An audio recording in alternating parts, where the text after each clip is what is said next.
Money's the scariest thing. And then this is something that Trump was like really the first sitting president to discuss.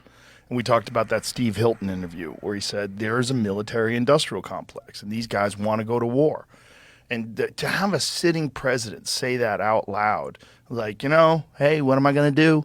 He's just like kind of putting it out there. So my read on it is that I think they kind of boxed Donald Trump in with what he would politically be able to do, and I think that's a lot of what the Russia collusion nonsense was all about. Because he was running on let's make a deal with Vladimir Putin, let's be friends with Russia. But once the media is saying, "Oh, you're a Russian spy," right? Well, now you can't really make a deal with Vladimir Putin because then look, proof he was a Russian spy. So they kind of boxed him in.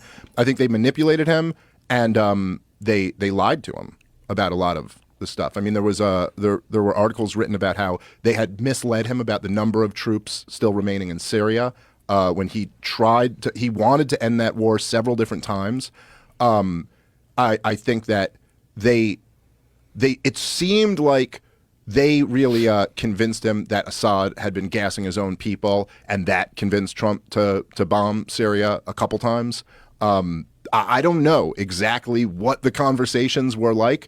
I do know that if he really wanted to be the guy who was ending all of the wars, and he wanted to be the guy who wasn't giving into the military-industrial complex, it makes no sense for him to have people like Lindsey Graham in his ear. It made no sense for him to make Mike Pompeo his Secretary of State. It made no sense to have these guys like Mattis and all of he put the war party into all of these positions, and then he's like, "Wait, man, they're undermining me at every turn." And you're like, "Well, yeah, you should have put better people in." Before you get into office, and this is like we were talking about this last night. That like if you could sit down with Trump, what would be one of the first things you would ask him? What I would ask is like, first of all, what did you think it was going to be like, and what was it like when you get into office? How much research do you need to do on each individual to find out where their ties are, and like, how do you know who to put in what position? Yeah, no, that's a really interesting question. And like, at what point do you realize, at what point did Trump figure out, like, oh, okay, right, these guys are kind of working against me. Yeah, like my own deep state is kind of my own intelligence agencies who are supposed to work for me are actually working to undermine me, which they clearly are, and many have admitted at this point that they were.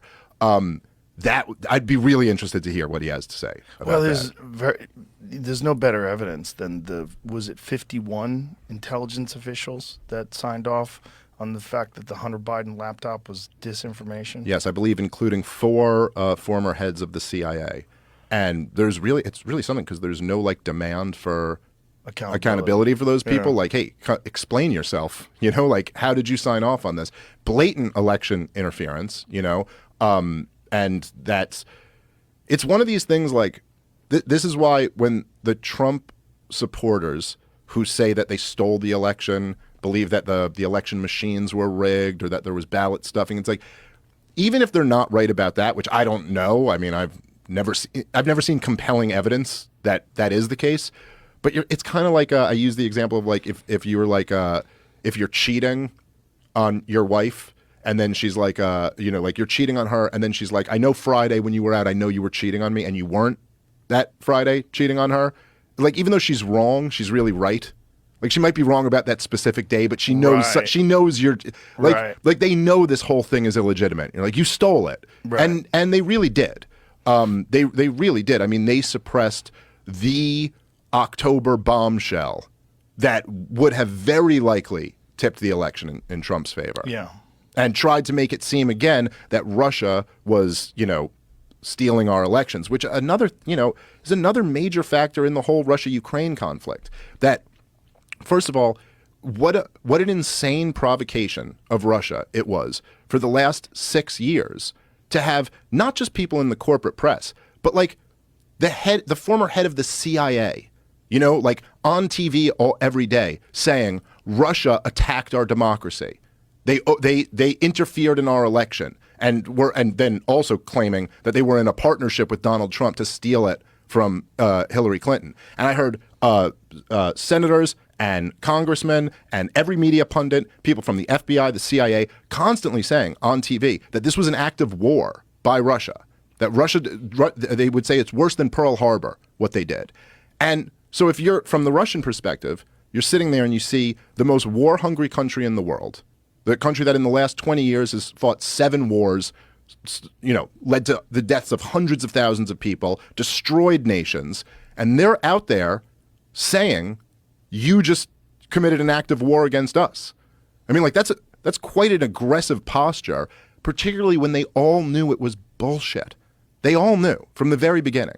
And so you had all of that, and then they tried to do it again in 2020, claimed this was a Russian operation to interfere in the election.